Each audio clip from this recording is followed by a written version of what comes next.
chronicling the latest cannabis industry news and headlines.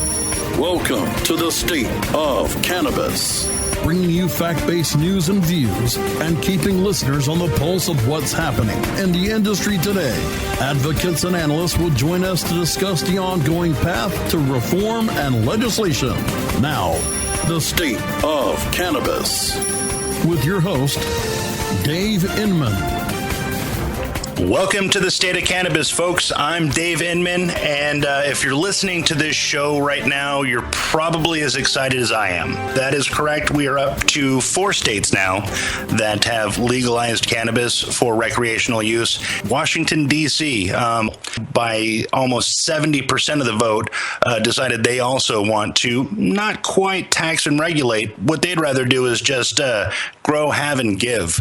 Just an absolutely beautiful model, I think, and it passed. The only negative, which really honestly is not a negative, is Florida. Florida did not get their medical in.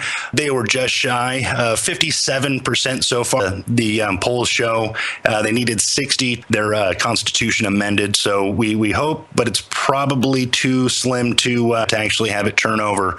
But a wonderful job, all of you Floridians, nothing to be ashamed of. Election year's coming for the president. Let's re-up and do it again. And I think you have it.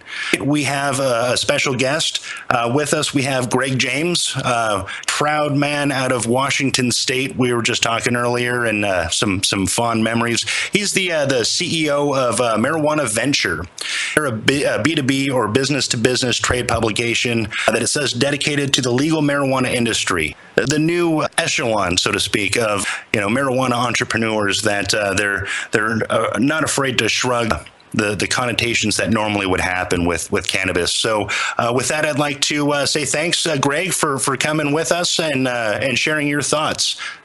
Hey, my pleasure, and thanks for having me on the show. Tell me about Marijuana Venture.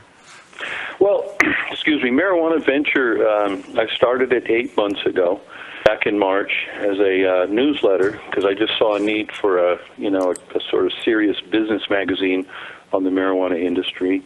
Grown amazingly since then. We're approaching 100 pages. I have tons of advertisers and growing really fast, I guess, is the best way to put it. Magazine, an e-zine, basically, on the web for it to grow as fast as you guys are.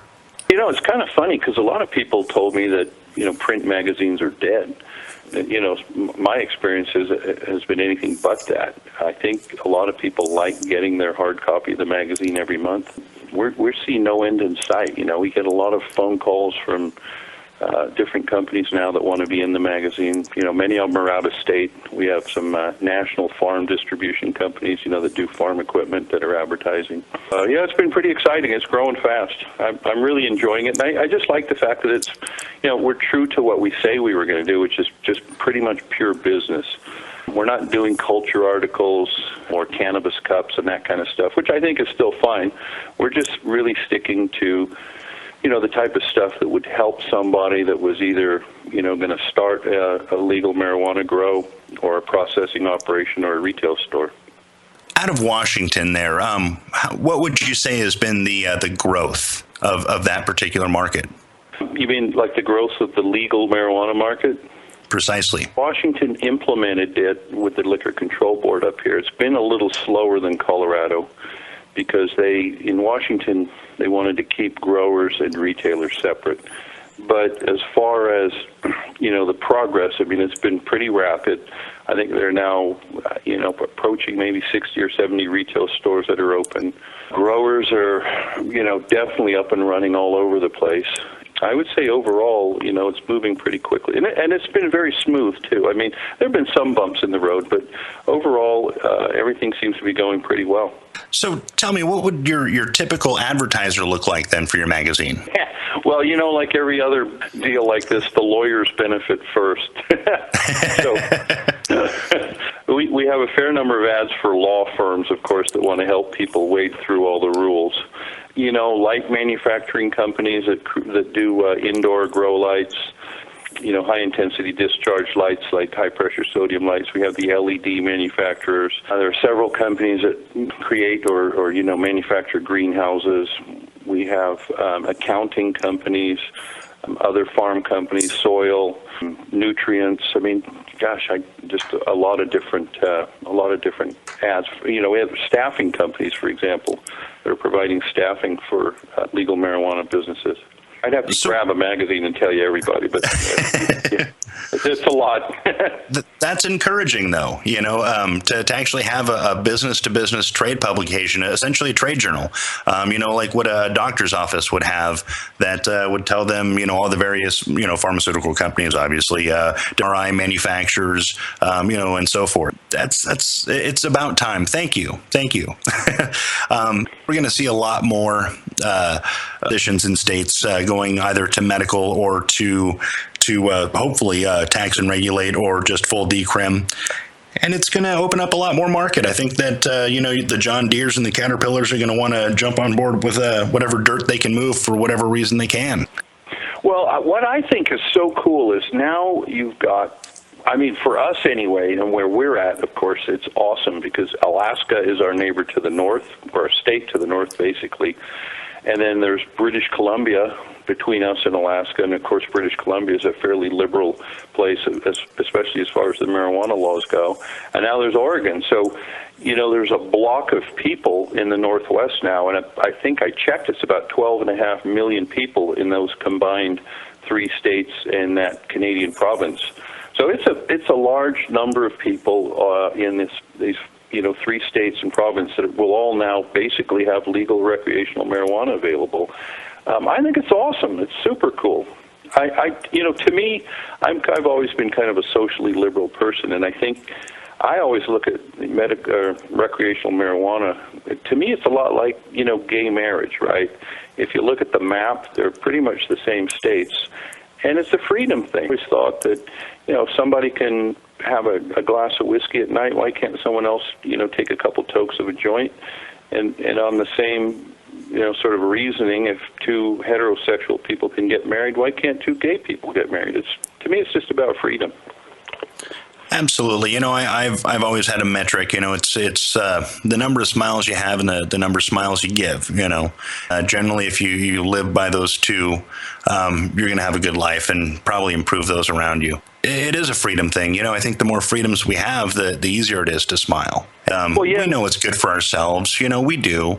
We don't need somebody to tell us, you shouldn't do that. And it's even interesting in California. They've gone a little bit further, a little bit more on a liberal stance with, the decriminalization pretty much, or at least the defelonization, even like cocaine, meth, and heroin.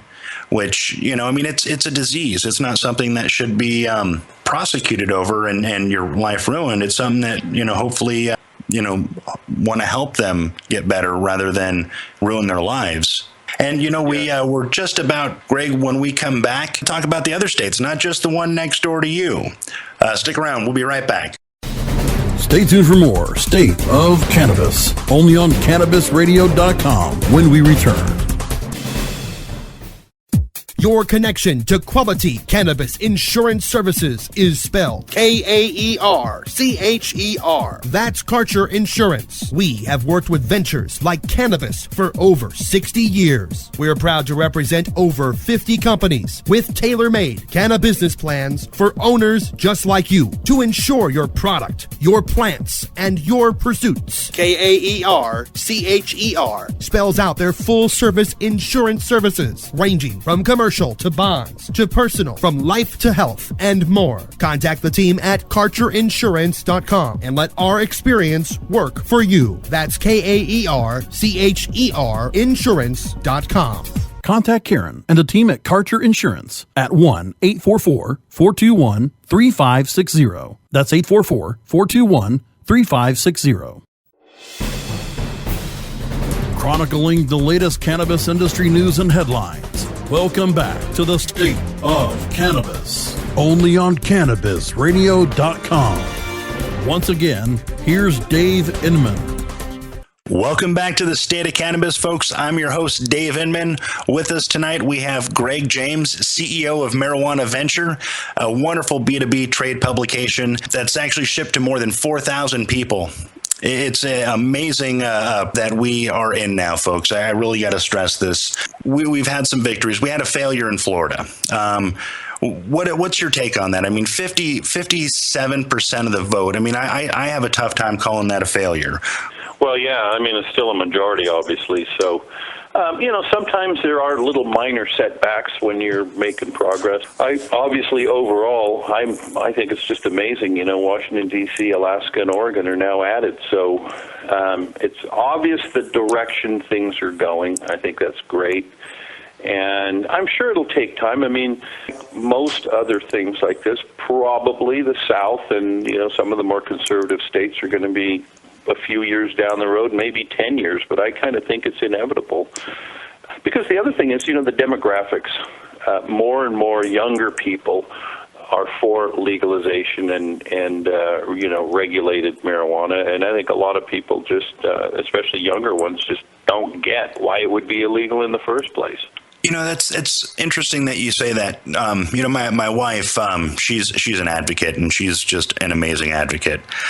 She recently went down and spoke to a bunch of the old folk here in Arizona at a Sun City event, and the change that happens when you actually have a chance to talk to people that have for years been told one thing only to find out that it was actually the opposite, and that it's safe. That it's important that we do have a wonderful demographic. We also, I think we owe it to our parents and our grandparents to teach them about this. The quality of life, at least for myself and those that I've seen around me, it generally increases when you're able to use it, as a medicine and even recreationally, when it's time for you. Sorry, I get off on a tangent. I obviously love the topic. So, well, I think you made a great point there. I don't actually really smoke pot very often at all, and because it's just for some reason I don't like it that much. I would prefer, say, to have a drink of scotch. My girlfriend, on the other hand, really likes marijuana, and she doesn't smoke it a lot, but she's an artist. And, she made this comment to me a few weeks ago. She said, when I do just a toke or two of marijuana, I feel like this is how I should feel, like this is how you should feel or when you're feeling your best. And I thought about it for a minute, and I thought, that's just such a cool way of looking at it, because everybody's different, right? Some people obviously are alcoholics. They can't drink any alcohol, or they shouldn't drink any alcohol. There are a whole bunch of people that marijuana calms them down. It makes them feel better. They just enjoy how it feels. It's a mellow experience, and I just think they should have the right to do that. I just think it's unfair that other people sort of have the right to dictate what it is, what kind of mood-altering, call it, substance that others are allowed to use. I mean, think about how many people drink coffee to get a sort of pick-me-up in the morning. Especially up in Washington.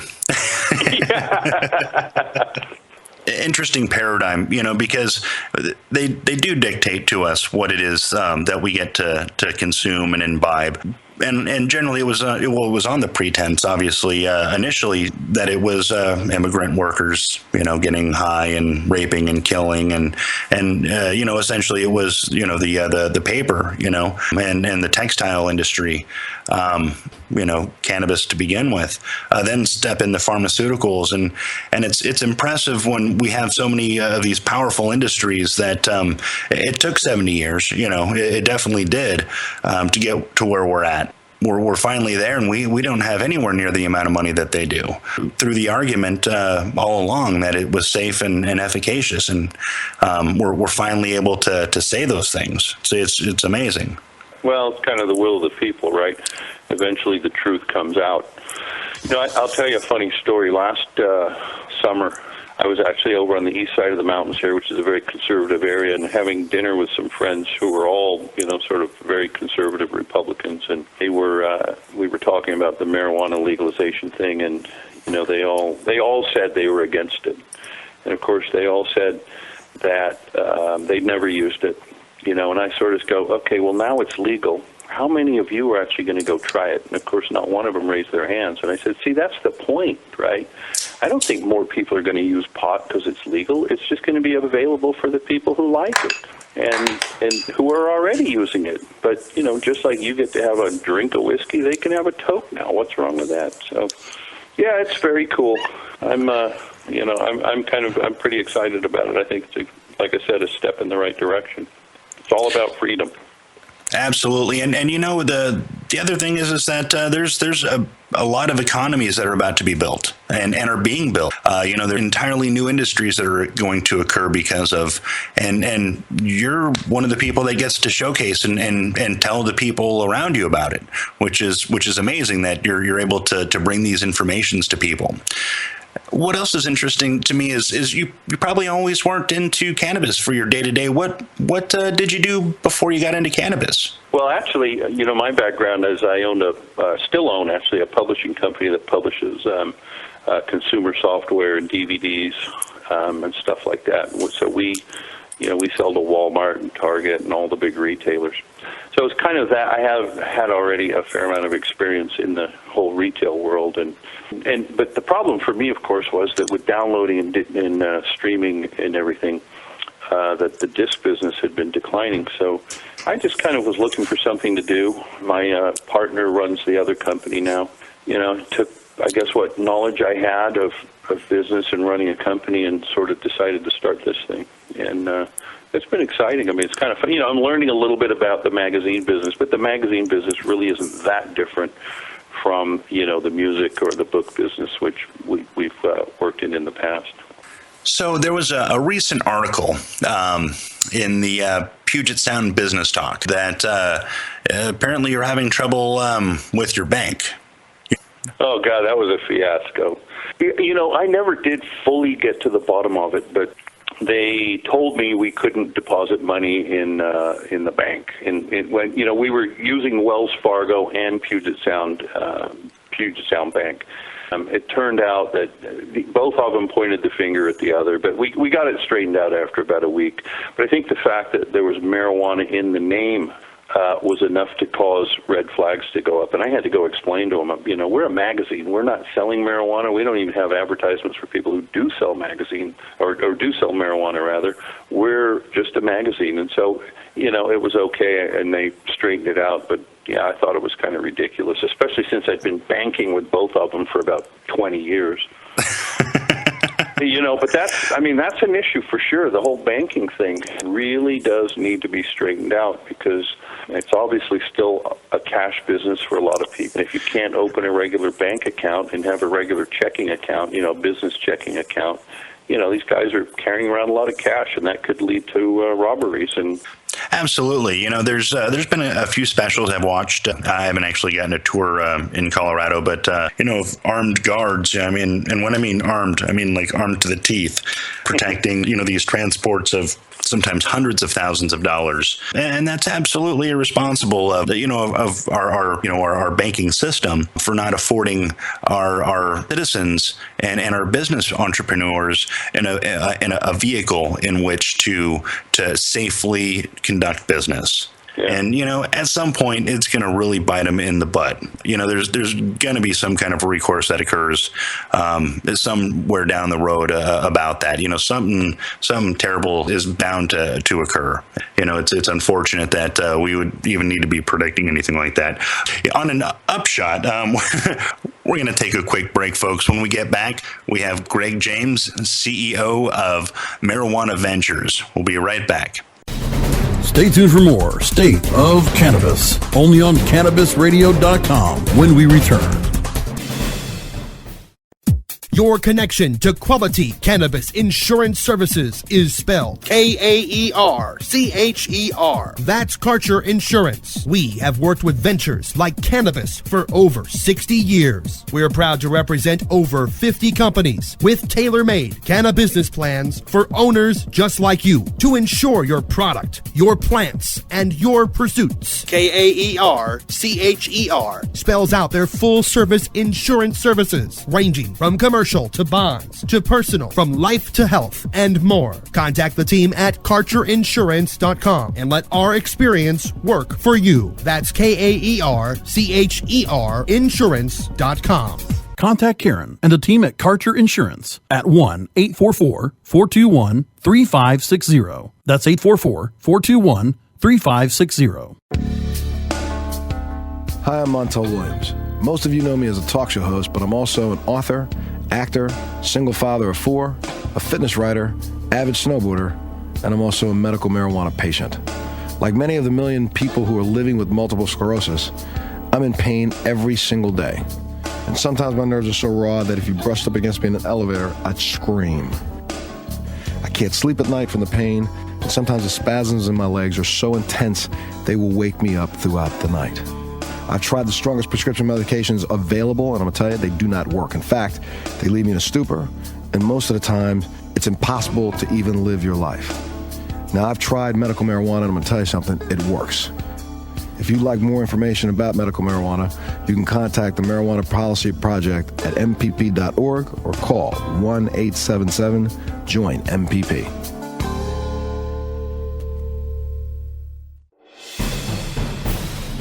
Chronicling the latest cannabis industry news and headlines. Welcome back to the State of Cannabis, only on CannabisRadio.com. Once again, here's Dave Inman.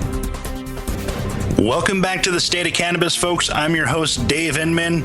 And again, America, I'd like to congratulate you on some wonderful wins yesterday. Thank you guys very much. Clap. Very happy. With us tonight, we have Greg James, CEO of Marijuana Ventures, a B2B trade publication for the legal cannabis industry. And, Greg, I want to touch on something real quick, because we were talking about some of the people that were advertising in your trade journal there. You had mentioned farm equipment. Now, that seems maybe a little bit, maybe even forward thinking to already be in one of the publications.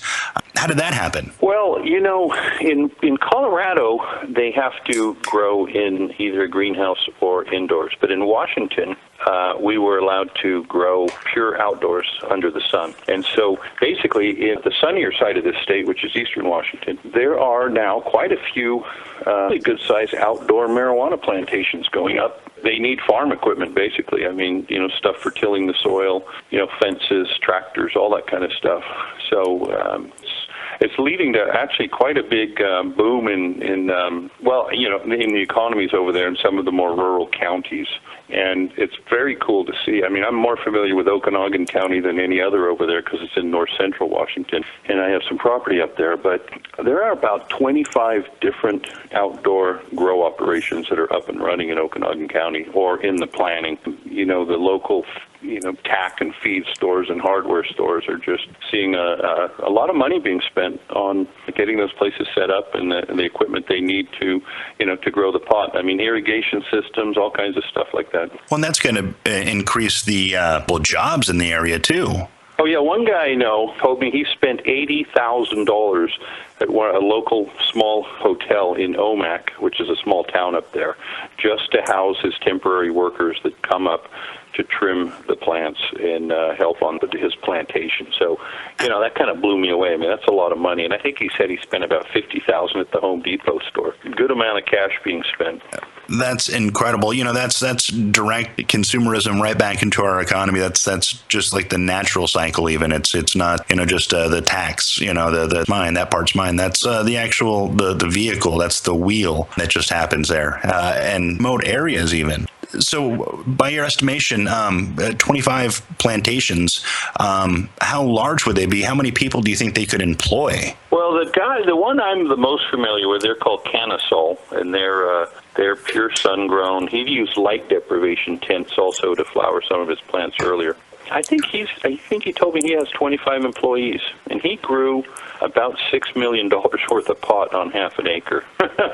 So, that is a ton of money.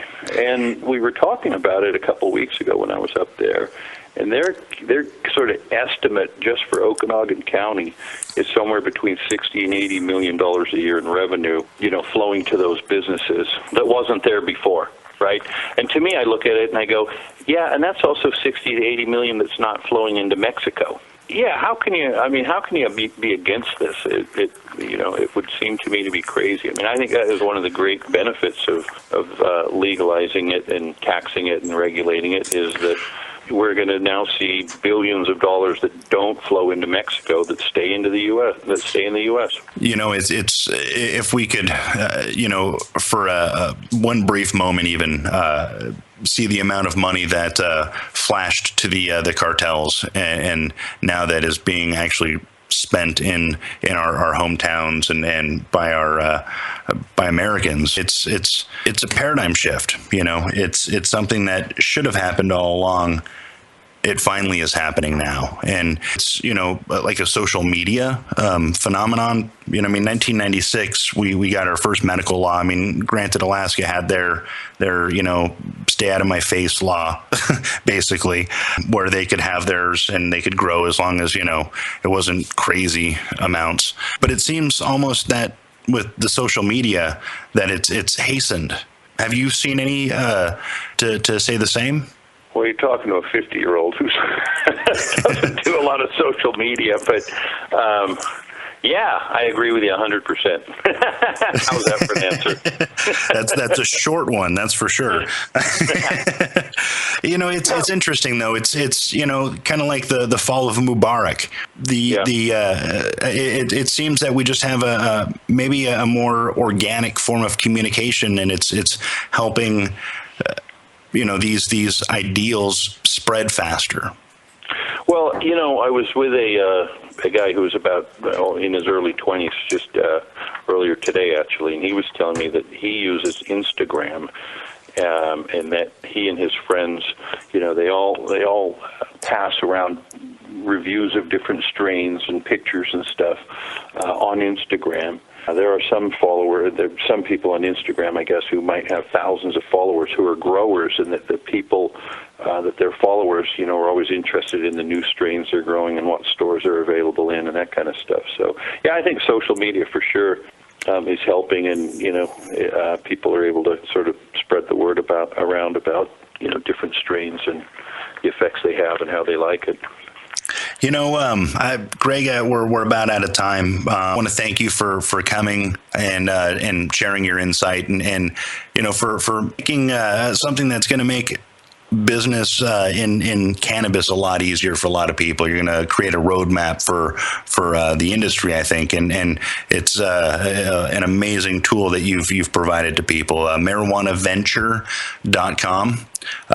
Ladies and gentlemen, check it out. It's really, really an incredible tool that's just now starting. Greg, any final thoughts? Yeah, not really, except, let's get California next. That would be really cool, too. We might have to tame the growers. That's the problem. Yeah. No, everything's heading in the right direction. And Dave, thank you very much for having me on your show. Wonderful time. Have a wonderful evening. Ladies and gentlemen, wonderful job with the vote. You smoked it. And we will see you again soon.